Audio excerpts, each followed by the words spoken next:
practice that I always do is I create an ideal buyer avatar and I have that up side by side with any outline, any digital download, anything that I'm creating, and I make sure that there's overlap. Is this solving a problem? Is this hitting on a hope? Is this hitting on a fear? Making sure that there's constant overlap. Hey, my name is Jenna Kutcher, and I am obsessed with all things business, marketing, numbers, and helping you to navigate both the messy and the magical seasons of this thing called life. I'm a small town mama who took a $300 camera, grew a successful photo biz, and now I work from home and run a 7-figure online business. I teach you the tried and true secrets to building a career you adore. Shy away from the real talk? No way. Money, hardship, growth, loss, and marketing are all topics we discuss here. Think of this as your one-stop shop for happy hour with a gal pal mixed with business school. Pull up a seat, make sure you're cozy, and get ready to be challenged and encouraged while you learn. This is the Goal Digger Podcast. The biggest leaps and bounds I made towards creating the business that allowed me to have the life I've always dreamed of for my family came when I launched my very first online course. This digital education space allowed me to step away from trading time for money. And if you've been here for a while, you know that is one of the primary things I want to help you do too. So does my guest. Avary Bradford is the CEO and founder of the Hive Consulting Co. Her mission is to empower women with actionable education to transform their lives through courses, community, and programs. There's a key word in there that I really like: actionable. Actionable education and knowledge is different from just knowledge. And it's a key part of creating online programs for your students that truly make a difference in their lives and work. In this conversation, we're talking about actionable knowledge, the importance of learning with a community around you, and how you can take that precious knowledge that you have and turn it into a program, membership, or a course that creates impact and income. Let's dive on in with Avary Bradford. Do you need a new show to add to your rotation? Please do not miss No Straight Path, hosted by Ashley Menzies Babatunde, brought to you by the HubSpot Podcast Network. Ashley is shedding light on the stories behind the shiny resumes, social media highlights, and job titles, humanizing success from the millennial perspective. Featuring guests from all walks of life, No Straight Path aims to inspire conversations around the nuanced perspective of success. Ashley recently dug into the topic of fulfillment with Sabrina Merchant. If you've ever wanted to make a hard pivot and pursue something completely new and different in your life and career, you need to listen to that conversation. Listen to No Straight Path wherever you get your podcasts. Thank you to BetterHelp for supporting the Goal Digger Podcast. BetterHelp is online therapy that offers video, phone, and even live chat-only therapy sessions. Our listeners get 10% off their first month at betterhelp.com/goaldigger. That's betterhelp.com/goaldigger. Hey, Avary, welcome to the Goal Digger Podcast. Thank you. I am so excited to have you. So I was actually stalking an event that you were at and looking up all the speakers and living vicariously through all of the different things that were happening outside of my own living room and sweatpants situation. And I came upon you and your work and I was like, I need to have this girl on the podcast. So I am so excited for our conversation today. I'm honored to be here. I appreciate it.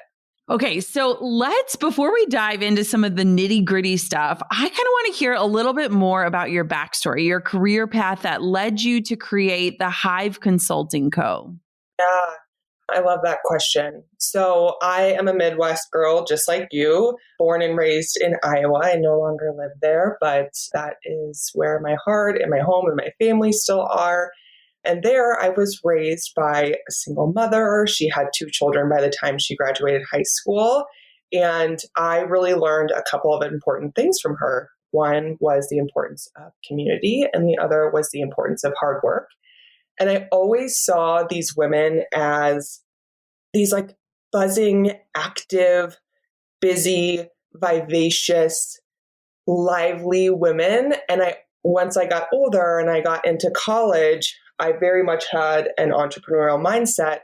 And one day I was sitting in the union. If you went to a traditional college in general, you were at a union. And I was sitting there and I'm like, I want to start a business. And I was hanging out with my friends, like, what would you call it? Like, I want to honor my mother and all of the wonderful women I was raised by. And I'm like, they just remind me of this hive of women. They're just buzzing and nonstop moving. and working. So that's how the Hive came to be. And while I was in college as a part of that journey, that name for my business came, and then my business didn't, come alive for another 2 years because I was in college and had much different list of priorities. But while I was in college, I had over 10 jobs and internships. Like I said, I learned hard work from my mother. That was very important to her and our family. And as a part of my work, one of the things that I loved the most was tutoring. I started tutoring in third grade. I started at the time it was called, the special needs room. That has shifted over time, but that's what it was called at the time. And it evolved from there. Third grade led into fourth grade, and that led into college. I was a tutor for all of those years. And I always loved seeing the light bulb go off in people's head and how a simple tool or tip or resource could change the way that they thought about something, that they processed something, that they interacted with something. I was just so drawn to the empowerment that happened in those little moments. So I always had a love for education, which led me to work at my university. I worked many different internships and jobs and finally ended up in a marketing and public relations position there before I decided to take a random tech job and move to Los Angeles. I just wanted to get out of Iowa and, be a young adult. And while I was in Los Angeles, I thought I landed my dream job. It was a marketing director position. I was there for, probably took me 6 days to realize it's not the job. It's me. I am an entrepreneur at heart. I don't want to be told what to do, especially by people who I don't, necessarily align with. And I want to do it how I feel is best fit in a way that is more empathetic and intuitive and in line with my love, which is education and empowerment. So while I was in Los Angeles, I decided this isn't for me. I sold all of my belongings and I moved to Vietnam and I taught English. And while I was there, I lived minimally and I started my business. That's when the Hive really was born. It started as a blog at first. Other people asked me to write content for their small businesses, and that then evolved into other opportunities. And now here I am 5 years later. In the Hive, I have a small team and we're thriving and we're buzzing. And it's so exciting to look back that this idea that I had in the union, I'm sure eating chicken tortilla soup has evolved into this business. Oh, I love that so much. And it's fascinating to me, Avary, because I feel like a lot of times people don't necessarily go into college thinking entrepreneurship or even having that inclination. And I think that's awesome. It's funny because I was recently looking at the university that Drew and I met at, and they now have entrepreneurship as an option as a business focus. And I am like, gosh, they did not have that over a decade ago. So I'm excited that it's becoming a more presented opportunity for people. And I love your backstory there. Yeah, thank you. Yeah, I went in thinking I was going to be a psychology professor because I loved education. I was like, once again, don't like being told what to do. And I want to do what I want to do. So then I shifted my major to communication because I was like, as you said, there wasn't an entrepreneurial degree at that point, but there was. My last 2 years actually was introduced. That's awesome. Oh, that's so awesome. So I want to know, what was your first exposure to learning online, whether it's online courses or programs or digital downloads? What was that first exposure? Because I feel like we all remember, just like restaurants have their first dollar they've ever made, a lot of us remember that first investment we ever made into learning something online. Yeah.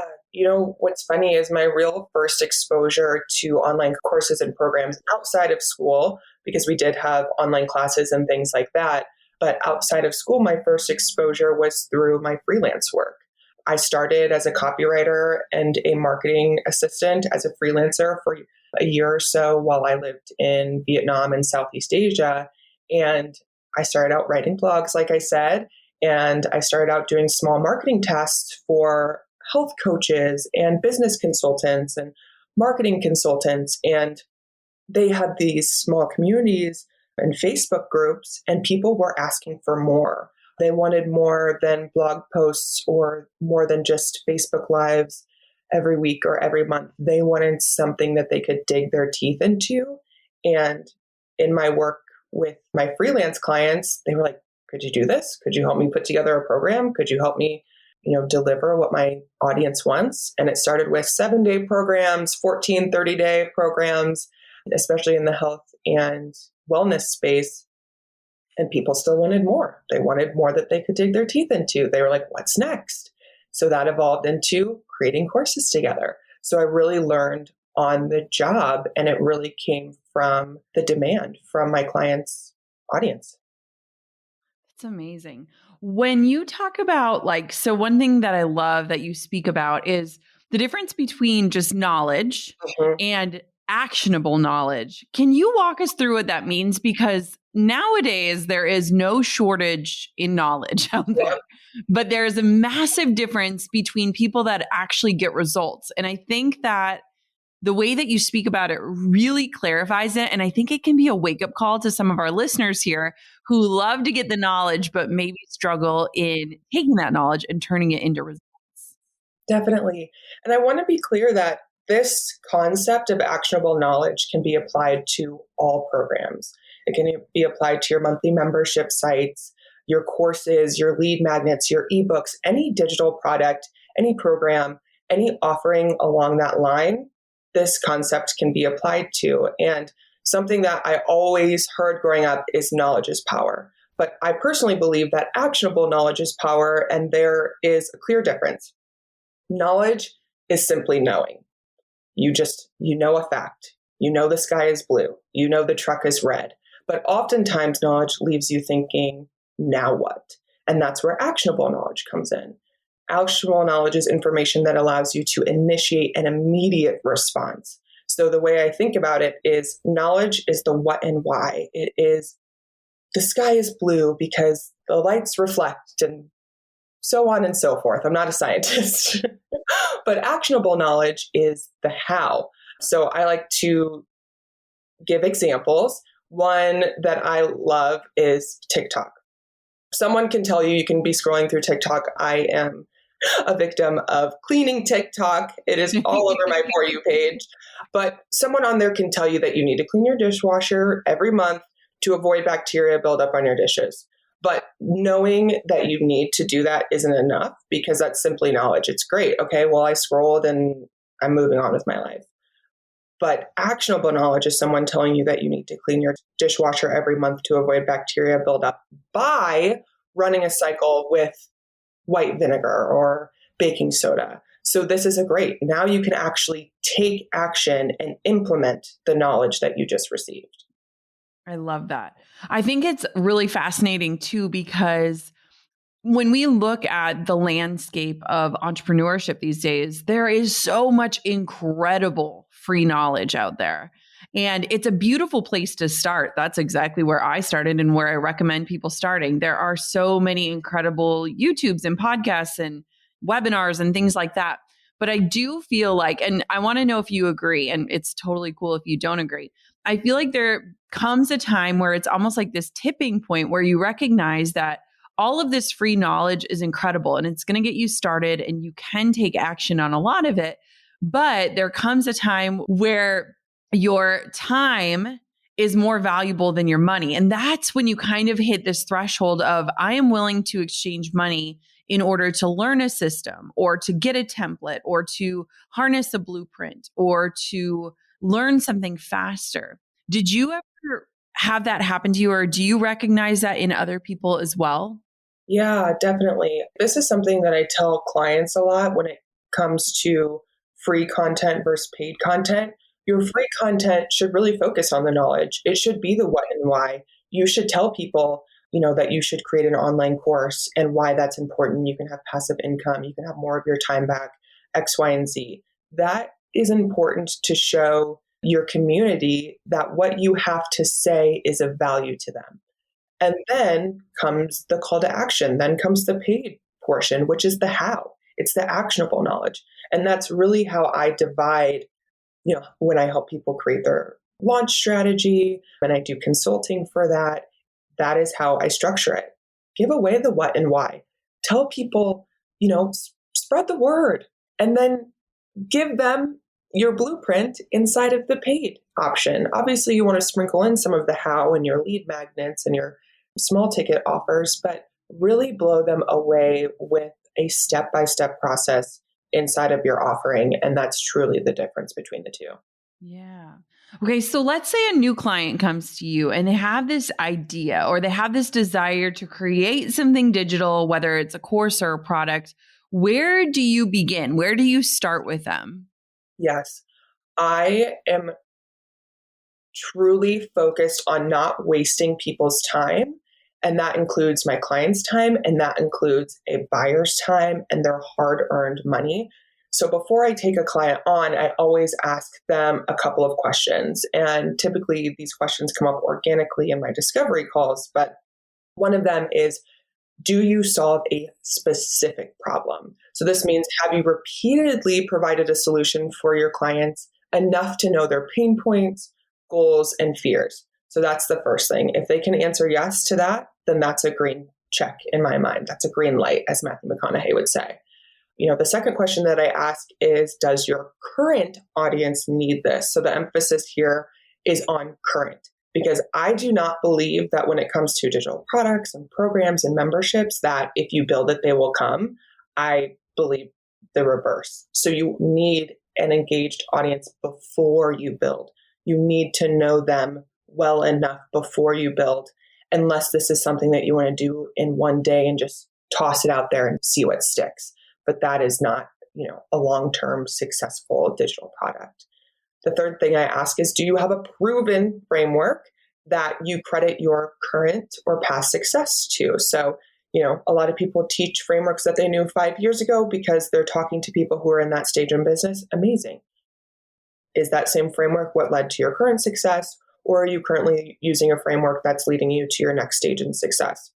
So if you provide a one-on-one service or done with you programs, typically the answer to that question is yes, another green light. Finally, do you have the time and dedication to put into this? People truly underestimate the time and energy it takes to deliver something that is impactful, that is transformative. And like I said, I don't want to waste anyone's time. So if I get a green light on all of those, then my new client is ready to bring their idea to life. I love that. You kind of hinted at it, but a lot of times people underestimate the amount of work or time or energy that goes into creating a digital product that is sellable, but also that gets people results. What challenges do you often see first-time course creators face? Yeah, first-time course creators, first-time digital product creators. Something that I often see is that they're thinking about it from their perspective and not from their end user's perspective.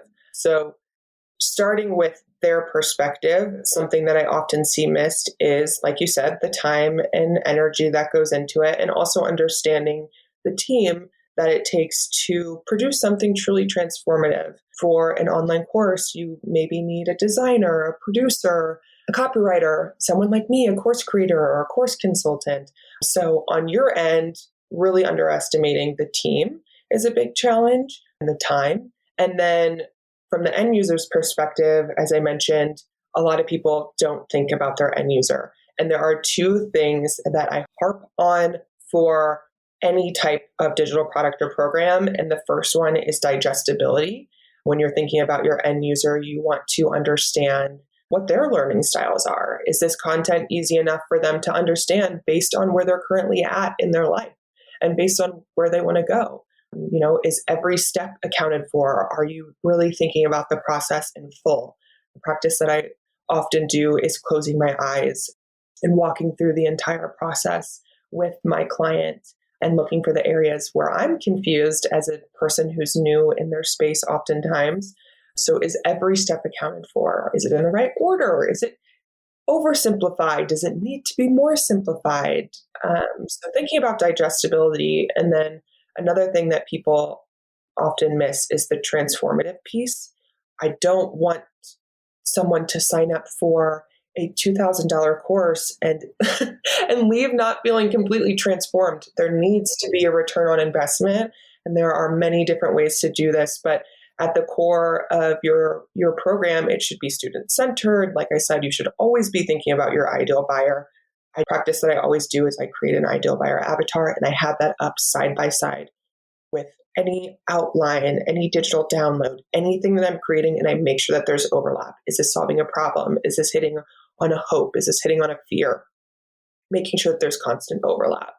Making sure that the audience knows, likes, and trusts you. Have you given them enough information for them to truly buy into who you are and what you have to say in a way that inspires them to complete your program or your digital offer?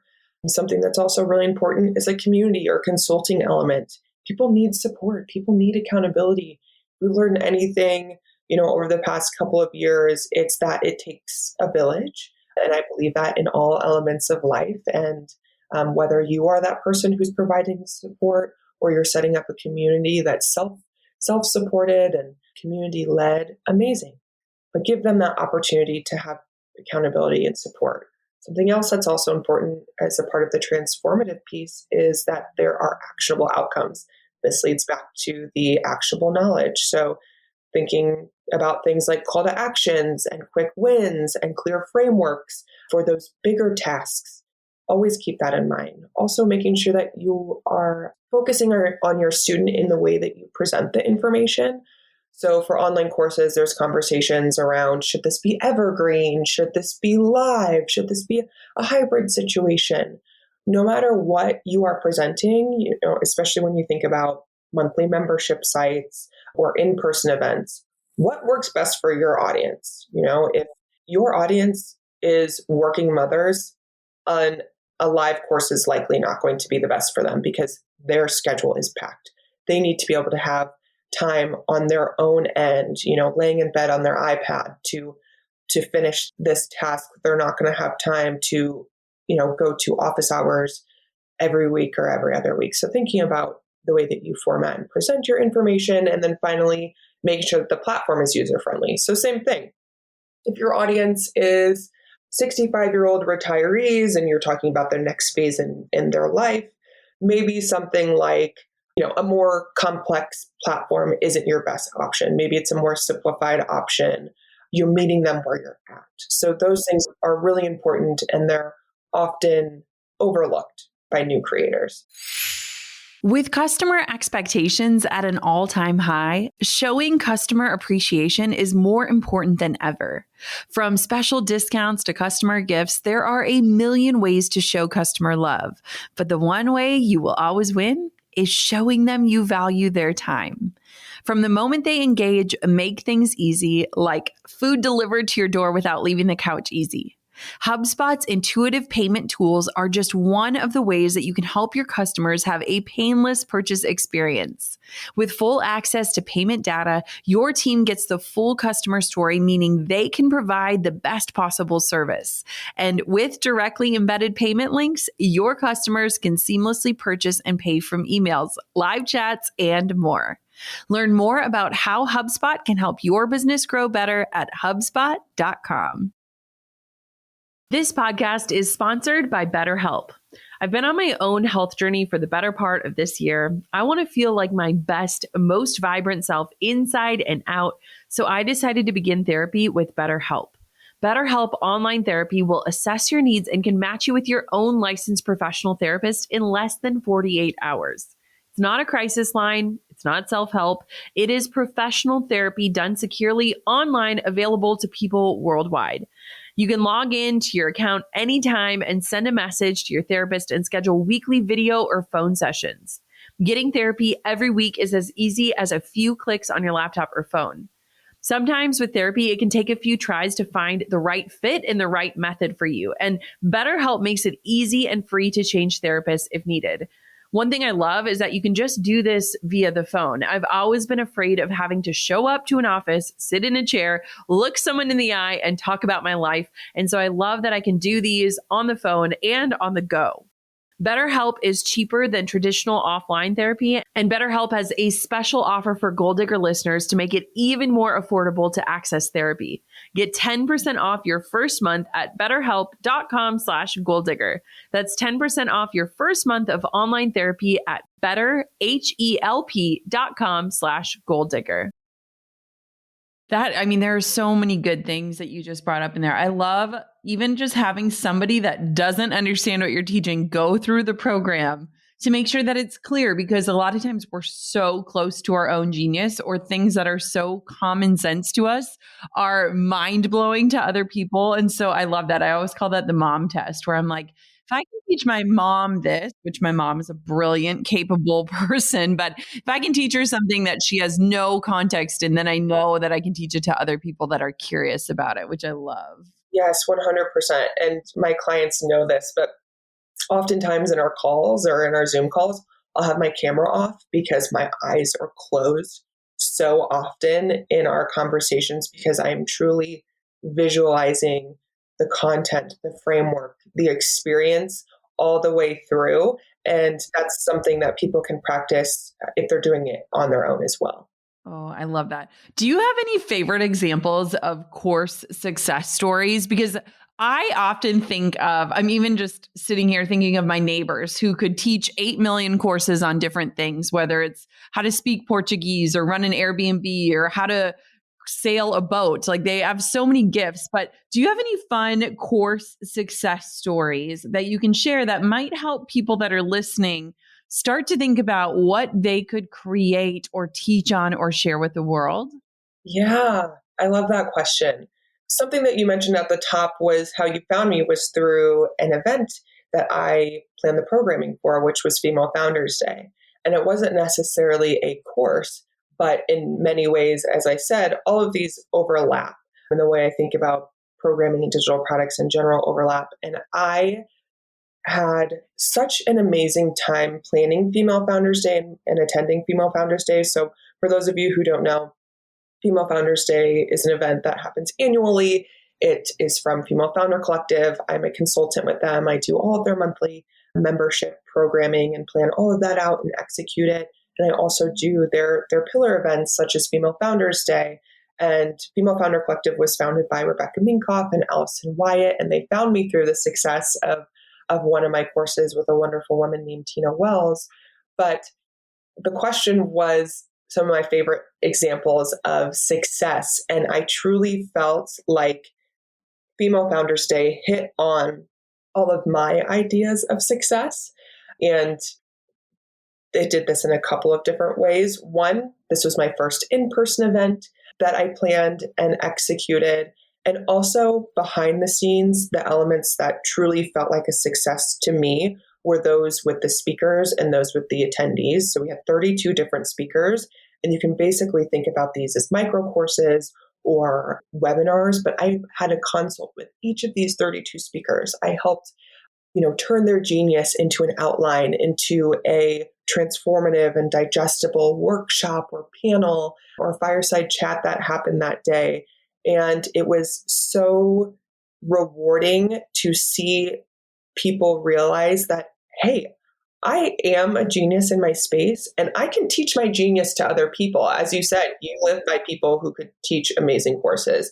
And all of these women could, and 99% of them had never taught something in this way. So that was so impactful to see all of these women empowered enough to step up on stage and teach their genius to other people. And then also to see the way the audience reacted. One, it was the first in-person event we've had in a couple of years, but also they left with actionable knowledge. A lot of them, came to me and said, I just did what Lisa told me to. I just signed up for XYZ, or I just set up a call with so-and-so. And to see people taking action immediately live in person, which is something I don't typically get to do as a program and course creator. I create it people and with people, but I don't get to see the experience of the audience a lot of times. So for me to be able to see the impact and transformation it had on people, it was just so rewarding.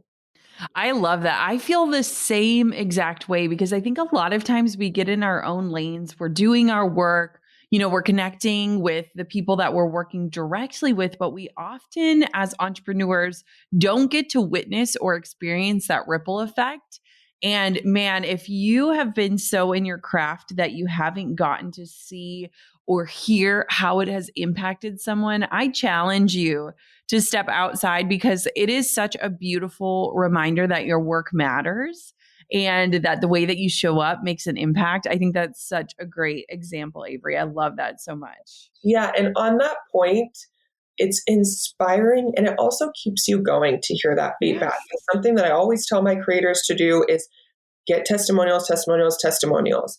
And oftentimes it's the people behind the scenes, we forget to do that ourselves. So oftentimes I'll circle back with my clients weeks or months after their launch and just say, hey, I'd love to see any testimonials that you got, because that is a direct reflection of what I helped create. And that's something that I've only started doing here in the past year. But if you are ever in a rut or feel like you are not enough or not on the right path, or you're unsure about what you've put out into the world, ask for a couple testimonials and it will really put a pep in your step.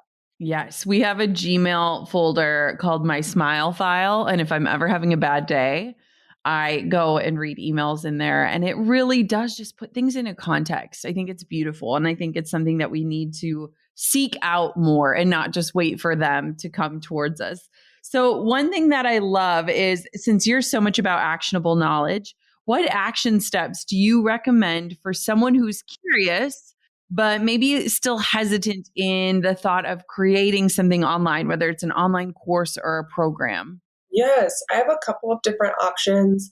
The first one is my favorite. It is, well, they're all my favorite, but the first one is something that anyone can do. I recommend that you set 30 minutes on a timer and do a brain dump. Not the most beautiful phrase, but It's very effective. it is very effective. And I recommend, I listen to meditation music, something that puts you in kind of an intuitive mindset, and just write down what you do every day or what you teach others to do every day. Write it down and you'll realize how many different steps and frameworks you truly teach people how to do, and the impact and transformation that you're able to have based on those teachings. Start there. That's number one. Number two, as a shameless plug, I do have an ebook available. It is the 5-Figure Course Creator. As I've mentioned before, all of my methodologies can be applied to any program, membership site, digital product. And it really breaks everything down from, how to actually do an effective brain dump, turning that into an outline, turning that into a script, choosing the right platform, a launch process. It really covers it all. But if you're like, I just need to talk this out, I need to chat with someone and bounce my ideas off of someone else's brain, then schedule a free consult with me. I have 20-minute consults available Mondays and Fridays, and I am here to help in any way that you need, really. Amazing. What do you predict about like the online course space over the next year? I feel like we are walking out of some crazy years and things have shifted. And so do you have, if you had a crystal ball, Avery, what would you see inside of it? But do you have any predictions on what we can expect to see in the upcoming year around the digital course space? Definitely. As we all know, it is the great resignation happening right now. More and more people are leaving their jobs. They're leaving their 9-to-5s to start their own businesses, to become freelancers, really to become creators and controllers of their life. So one thing that I know we are going to see more of is more courses and programs specifically geared towards starting a business in certain niches.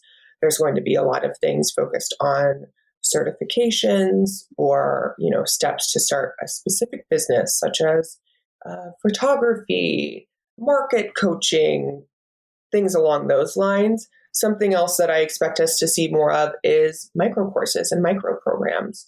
People are ready to get out into the world, spend time with their friends and their family. And, summertime, that's all we want to do is we want to be outside and we want to hang out. So micro courses are going to become more popular. And by this, I mean, it's going to mimic the framework that we're used to, but it's going to be on a rapid scale. You're going to get, we'll talk about the what and why, but we're going to get straight into the how and really push through that. That way you can take this knowledge and implement it right away. And then also I see more in-person elements. Courses that have communities, but those communities perhaps meet in person annually or once a month rather than only being online. So more emphasis on community, more emphasis on control over your time, and more emphasis on courses that focus on starting or thriving in a business space. I couldn't agree more with those predictions. And I feel like we've even been able to see some of our own listener habits of this podcast shift in that direction where people are searching the backlog for very specific episodes. Mm-hmm. So people are looking for very actionable information that they can put to work, typing in specific keywords, looking up past episodes that maybe they meant to come back to.